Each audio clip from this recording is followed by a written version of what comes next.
جو شکایتیں ہمیں عمران خان سے تھیں، آج کی حکومت عمران خان کے سے 2-4 قدم آگے چلی گئی ہے۔ اس کا معنی یہ ہے کہ یہ حکومتوں کا پھر ایجنڈا نہیں ہے، یہ اسٹیبلشمنٹ کا ایجنڈا ہے۔ پہلی بات تو یہ ہے کہ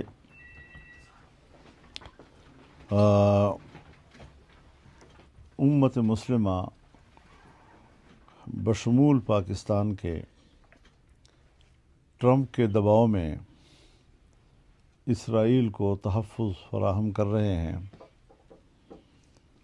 اور خطے پر اور فلسطین پر، عرب دنیا پر اسرائیل کی گرفت کو مضبوط بنانے کے لیے یہ سب کچھ ہو رہا ہے۔ نام تو یہ ہے کہ یہ امن کے لیے اکٹھے ہو رہے ہیں، لیکن جس لب و لہجے میں اس بورڈ کی کارروائی کا ٹرمپ آغاز کر رہے ہیں، جن دھمکیوں کے ساتھ، یہ خود بتا رہا ہے کہ ان کے عزائم کیا ہیں۔ حماس کو غیر مسلح کرنا، یہ در حقیقت فلسطینیوں کے قوت مزاحمت کو ختم کرنے کا ایک منصوبہ ہے، جبکہ وہ اپنی سرزمین کی آزادی کی جنگ لڑ رہے ہیں۔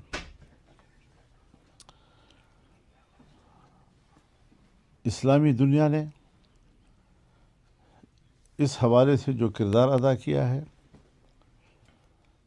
ہر چند کہ وہ کہیں کہ ہم تو قیام امن کے لیے، فلسطینیوں کی بحالی کے لیے، فلسطین کی تعمیر و ترقی کے لیے، وہاں لوگوں کی زندگی کی بحالی کے لیے، لیکن ان سب کو ٹرمپ کے ایجنڈے پہ آگے بڑھنا ہوگا، جو خود امت مسلمہ کے لیے خطرے کا باعث بنے گا۔ میں عرب دنیا کے بارے میں بھی واضح کر دینا چاہتا ہوں کہ اسرائیل امریکہ کی اس تمام کاوشوں کے نتیجے میں اسرائیل کی توسیع کا پہلا نشانہ عرب ممالک بنیں گے۔ اسلامی دنیا اپنے پاؤں پر کیوں کلہاڑا مار رہی ہے؟ اپنے گردن پر اپنے ہاتھ سے خنجر رکھی ہوئی ہے۔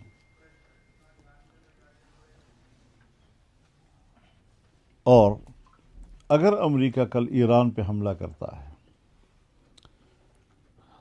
تو لبنان میں اسرائیل داخل ہو چکا ہے،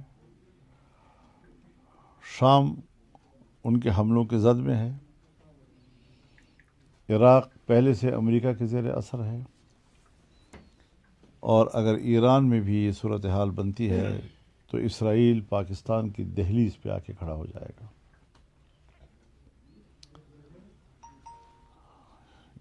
یہ لوگ صرف برستی بارش کو دیکھتے ہیں، کیوں اس صلاحیت سے محروم ہیں کہ وہ دور بادلوں میں آنے والے طوفان کو تاڑ لیں۔ ہمیں اس بات کی تشویش ہے،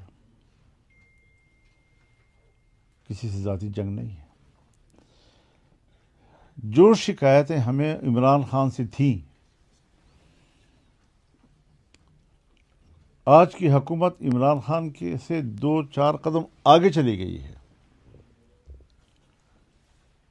اس کا معنی یہ ہے کہ یہ حکومتوں کا پھر ایجنڈا نہیں ہے، یہ اسٹیبلشمنٹ کا ایجنڈا ہے،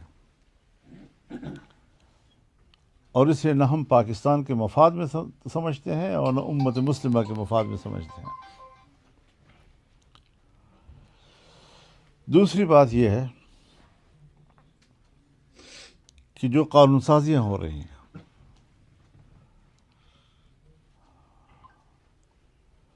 یہ قانون سازی شریعت کے خلاف ہے، اور جب شریعت کے خلاف ہے تو اس کا معنی یہ آئین کے خلاف ہے۔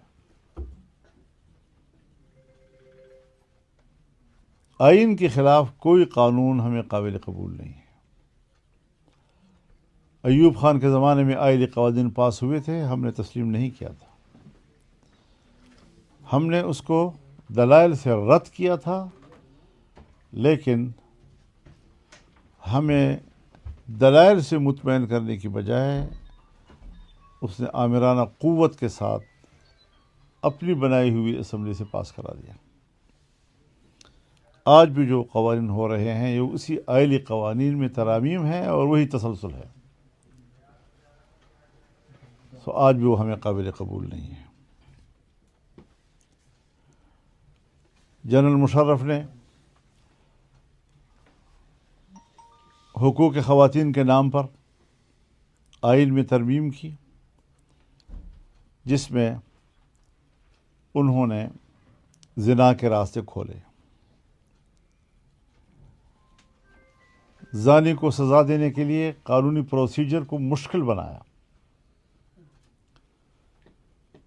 اور آج جائز نکاح کے لیے مشکلات پیدا کی جا رہی ہیں، یعنی حرام زنا اس کے لیے سہولتیں اور جائز نکاح اس کے لیے مشکلات پیدا ہو رہی ہیں۔ کیا یہ ایک اسلامی ریاست کا تصور ہے؟ حکمرانوں نے پاکستان کی اسلامی ریاست کا چہرہ مسخ کر کے رکھ دیا ہے۔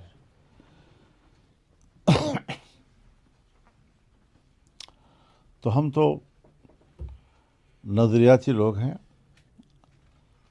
اور آئین و قانون کے دائرے میں جدوجہد پر یقین رکھتے ہیں۔ حکمرانوں کے مسلسل ان رویوں کے نتیجے میں جمہوریت اپنا مقدمہ ہار رہا ہے، اور عالمی برادری کو بھی اور مغربی دنیا کو بھی جمہوریت سے اب کوئی دلچسپی نہیں رہی ہے۔ وہ صرف طاقت پر ایمان رکھتے ہیں اور دنیا کے سرمایے پر اپنے ارتکاز کی جنگ لڑ رہے ہیں، اور عوام کی رائے ان کے نزدیک اہم نہیں ہے۔ اب وہ عسکری قوت سے مقاصد حاصل کرتے ہیں،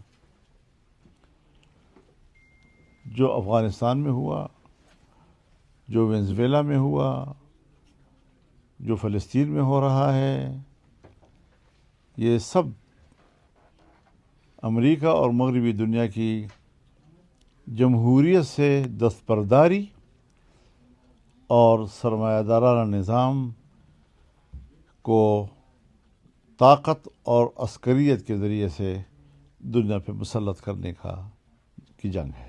مگر یہ مولانا صاحب، یہ جو آپ نے ابھی 18 سال کی 18 سال سے کم عمر کی شادی کی بات کی ہے، اگر اچھا میں بات کر لوں۔ تیسری بات میں کرنا چاہتا ہوں، اس وقت تیراہ میں آپریشن شروع ہے، عام لوگوں کو گھروں سے نکلنے اور انخلا پہ مجبور کیا جا رہا ہے، اور اس وقت برف باری ہو رہی ہے وہاں پر۔ وہاں کے صحرائیں، میدان، وہاں کے پہاڑ اور سارے قافلے اس وقت وہ برف میں دبے ہوئے ہیں، کوئی ریسکیو نہیں ہے وہاں پر اس وقت۔ حیرت کی بات یہ ہے کہ یہ ریاست ہے، ان کے پاس وسائل ہیں، اور عوام کو مشکلات میں مبتلا کر کے اور ان کو گھروں سے باہر دھکیل کے، بچے ہیں، عورتیں ہیں، بوڑھے ہیں، در بدر ہیں، اور اس آبادی کے لیے کچھ بھی تو نہیں کیا جا رہا ابھی تک۔ تو یہ ایک بڑا انسانی مسئلہ ہے اس علاقے کا، اور ویسے تو پورا قبائل ہمارا جو ہے اس وقت بدامنی کے زد میں ہے، لیکن یہاں تو ایک طرف بدامنی، ایک طرف فوج کے آپریشن، ایک طرف لوگوں کا انخلا، دوسری طرف برفباری، ان ساری مشکلات سے یہ تیرا کے عوام جو ہیں وہ دو چار ہیں، اور ان کی جان خلاصی کے لیے اور ان کو ریلیف دلانے کے لیے کسی قسم کا کوئی اقدامات ہمیں نظر نہیں آ رہے ہیں۔ مولانا صاحب چین کے حوالے سے کہ آپ دیکھتے ہیں ہم امریکہ کے فل فلیج ان کے بلاک میں ہر چیز میں شامل ہو رہے ہیں، کیا آپ نہیں سمجھتے کہ اس سے چین سے ہمارے تعلقات جو ہے وہ شدید متاثر ہوں گے؟ دیکھیے، جب عمران خان کی حکومت میں سپیک رکا تھا تو وہ عمران خان سے ناراض تھا اور ہم سے امید وابستہ کیے ہوئے تھا۔ آج جب پی ڈی ایم کی جماعتوں کی حکومت بنی تو بھی 1.5 سال 16 مہینے ہم نے پہلے حکومت کی، ابھی ہم 2 سال پھر اور پورے کر رہے ہیں۔ جہاں سپیک رکا تھا آج بھی وہیں پر ہے، 1 انچ آگے نہیں بڑھا۔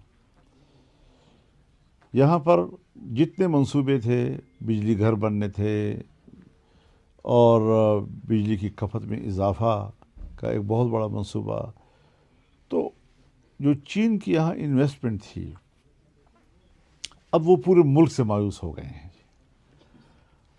اور 70 سال کی جو دوستی تھی آج ہم نے کس کی بھین چڑھا دیا اس کو۔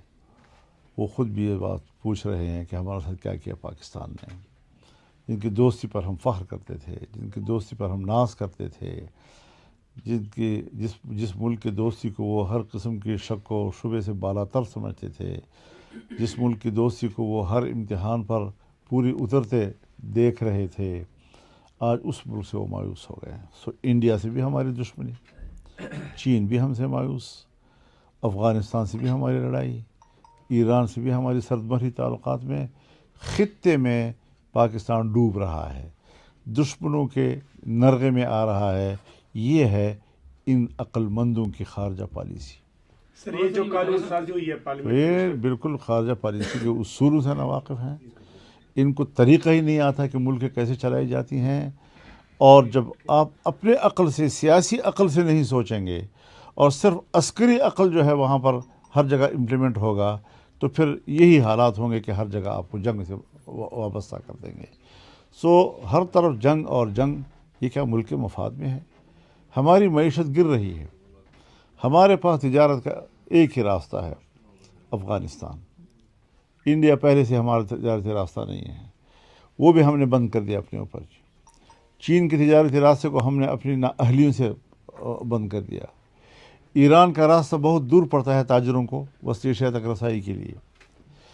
اس اعتبار سے آج پاکستان کا پورا نوجوان ملک سے باہر جا رہا ہے، کاروباری طبقہ اپنا پیسہ باہر لے کے جا رہا ہے، ملک کے اندر ہماری انویسٹمنٹ نہ ہونے کے برابر ہوتی جا رہی ہے۔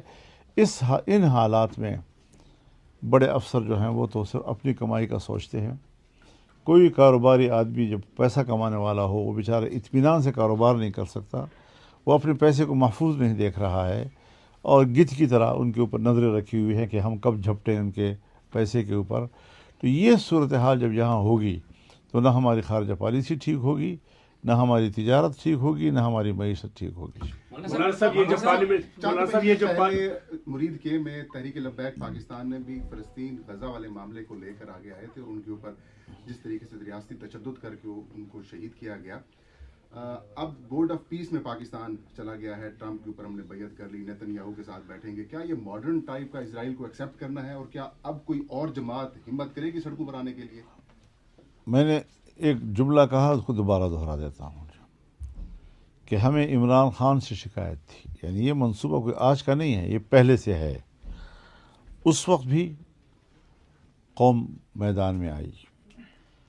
آج اس نئی حکومت نے عمران خان سے 2-4 قدم آگے بڑھ کر اسرائیل کو تسلیم کرنے کی طرف پیش رفت کی ہے۔ ہمیں اثر نو پوری توانائی کے ساتھ اس کو بریک لگانی ہوگی، اور پوری قوم تیار رہے اس کے لیے۔ ہم نظریات پر سودا کرنے کے لیے تیار نہیں ہیں۔ مولانا صاحب یہ بتائیں کہ آپ عمران خان کو یہودی ایجنٹ کہا کرتے تھے، تو ابھی تو اس موجودہ گفتگو میں شاید وہ فیز پچھلے پہ رہ گیا، یہ تو اسے بھی آگے چلے گا آپ کے مطابق، تو یہ ان سے بڑے یہودی ایجنٹ ہوئے پھر؟ اب الفاظ کو دوبارہ دہرانے کی ضرورت نہیں ہے میرا خیال ہے، لیکن وہ ایجنڈا جو ہے اس میں میں سمجھتا ہوں کہ یہ حکمران اس سے 2 قدم آگے چلے گئے۔ مولانا صاحب یہ بتائیں کہ آئین کے مطابق آپ نے اپنے اسپیچ میں بھی کہا کہ اسلام کے منافی قانون سازی ہو ہی نہیں سکتی، آئین نے اس پر قدغن لگا دیا، پابندی لگا دیا۔ اگرچہ آج قوانین منظور ہو گئے ہیں، یہ بالغ اور یہ 18 سال کے، ابتدائی طور پر علماء کرام سے آپ جو ہے یہ ظاہر ہے لوگوں نے تو آنا ہے، نکاح کے لیے آنا ہے، اور ہو سکتا ہے کوئی آپ کے پاس بھی آ جائے کہ ہمارے بیٹے کا نکاح پڑھا دیں، وہ بالغ میرے پاس آئے، اگر کوئی مولوی ڈرتا ہے میرے پاس آئے. آپ جیل جانے کے لیے تیار ہیں اگر وہ آپ کو گرفتار کرتے ہیں؟ بالکل، ہم ہر قربانی دینے کے لیے تیار ہیں، شریعت کے لیے قربان ہو جائیں گے ہم، کوئی مسئلہ نہیں. اسی میں آپ ہمیشہ آئین و قانون کی بات کرتے ہیں. کیا؟ آپ تو ہمیشہ آئین و قانون کی قرآن و سنت کے مطابق، حضرت اضافہ فرما رہے ہیں. ایک بات کریں، قرآن و سنت کے مطابق آئین کہتا ہے، میں نہیں کہتا جی. اگر یہ لوگ اتنی بغاوت کریں گے قرآن و سنت سے تو پھر ہمیں میدان میں نکلنا ہوگا. اور آپ ہم جمہوری انداز کے ساتھ مقابلہ کریں گے، پبلک آئے گی، پوری پبلک اس میں شریک ہوگی. اگر جیلوں میں جانا پڑ گیا کوئی مسئلہ نہیں ہے ہمارے لیے. اور میں آپ لوگوں سے کہوں گا کہ میرے رہائی کا مطالبہ بھی نہیں کرنا ہے. ہم نے نوکری کرنی ہے، ہم نے ایک سپریم ادارے کے طور پر ملک پر حکومت نہیں کرنی، بلکہ ہم نے نوکری کرنی ہے. سو یہ ایوان جو ہے اور یہ حکمران، یہ نوکر کا کردار ادا کر رہے ہیں، یہ حکمران کا کردار ادا نہیں کر رہے ہیں. مولانا صاحب آپ کی تقریر کا جواب میں انہوں نے کہا جی پاکستان کی اسرائیل پالیسی بالکل تبدیل نہیں ہوئی، ہمارا موقف وہیں کا وہیں ہے. حضرت جس وقت اس ایسے شخص کو کہ جس کو عالمی عدالت انصاف مجرم قرار دے چکی ہے، وہ انسانی نسل کشی کا مجرم ہے، کیا پاکستان کا فرض نہیں تھا کہ وہ کہتا کہ جب تک یہ بیٹھا ہے ہم نہیں بیٹھیں گے؟ دوسرا یہ ہے کہ جن باتوں کا ہمارے بھائی نے حوالہ دیا وہ سب کچھ ہماری سپورٹ کے ساتھ وہ کر سکے تھے. وہ کریڈٹ خود اپنے نہ لیں. مجھے پتہ ہے کہ ایٹمی دھماکے کے وقت وہ کتنے مضطرب تھی، ان کو ہمت ہی نہیں ہو رہی تھی. ان کے منسٹر میرے پاس آیا، کہا کہ جی ہم اس پوزیشن میں نہیں ہیں، اور ہم نے کہا نہیں ہمت کرو. جب یہاں پر دھرنا ہوا پارلیمنٹ کے سامنے تو یہ تو استعفے دے رہے تھے، تو ہم نے کہا ڈٹ جاؤ. تو مسلم لیگ جب بھی کسی محاذ پہ مضبوطی سے کھڑی ہے ہماری سپورٹ کے ساتھ کھڑی ہے، ورنہ ہم جانتے ہیں سب کچھ. مولانا صاحب کیا آپ سمجھتے ہیں کہ مذہبی جماعتیں اس پوزیشن میں ہیں کہ اسرائیل کی طرف کسی بھی پیش رفت میں وہ احتجاج کریں گے، یا کیا لاہ عمل ہو سکتا ہے، اور کس اس وقت پاور کیا ہے مذہبی جماعتوں کے ملک میں؟ مشترکہ لاہ عمل آ سکتا ہے سامنے مذہبی جماعتوں کی طرف سے؟ کیا مشترکہ لاہ عمل آ سکتا ہے سارے معاملے پہ؟ موقف ایک آیا ہوا ہے نا، سب کا موقف ایک آیا ہوا ہے. اب یہ جو مدح سرا قسم کے خواجہ سرا ہیں، ان کو بلا کے وہ سمجھتے ہیں کہ شاید مذہبی طبقہ ہمارے ساتھ ہے. یہ پبلک کے نمائندے نہیں ہیں، یہ تو مراعات کی خواہش میں آ جاتے ہیں، اور بس اس سے زیادہ کیا مسئلہ ہے. کہ ہمیں بعض شخصیات سے تعلقات بھی ہیں، ہمیں ان کا احترام بھی ہے، لیکن جب بھی ان کو بلائیں گے وہ کہیں گے سر جس طرح آپ کہہ رہے ہیں ٹھیک کر رہے ہیں. انہوں نے وفاق المدارس کیوں نہیں بلایا، جمعیت علماء اسلام کیوں نہیں بلایا؟ ان کے سامنے ذرا ایجنڈا پیش تو کریں نا. تو اس قسم کی چیزیں جو ہیں وہ سارے ہم جانتے ہیں کہ کیا ہو رہا ہے کیا نہیں ہو رہا، لیکن ہم حضرت ملک کے خیر خواہ ہیں، اور ملک کی خیر خواہی میں سب کچھ ہم کر رہے ہیں. پاکستان کی دفاعی قوت جب ملک کے لیے دفاع کرتی ہے تو ہم اس کے پشت پہ کھڑے ہو جاتے ہیں کہ یہ ہماری قوت ہے. ہم نے کبھی ان کی حوصلہ شکنی تو نہیں کی، لیکن وہ ہے کہ ہماری ہر قدم پر ہمارے سامنے رکاوٹ بن جاتے ہیں. تو ذرا کوئی راستہ نکالیں، طریقہ نکالیں. ورنہ پارلیمنٹ کی تو یوٹیوب پہ بھی آواز بند کر دی گئی ہے ایک گھنٹے کے لیے. پارلیمنٹ کی تو اب آپ کی جو تقریر ہے وہ بھی نہیں جا رہی ہے، کل بھی نہیں گئی ہے. تو یہ تو آزادی اظہار کے حوالے سے بالکل اس کو قدغن لگا دی گئی ہے پارلیمنٹ. تو کہاں ہے؟ جمہوریت ہے نہیں نا جی، نمائش ہے. تو بعض دفعہ نمائش بھی ان کے اوپر وبال بن جاتی ہے، تو پھر اس بھی بند کر دیتی ہے.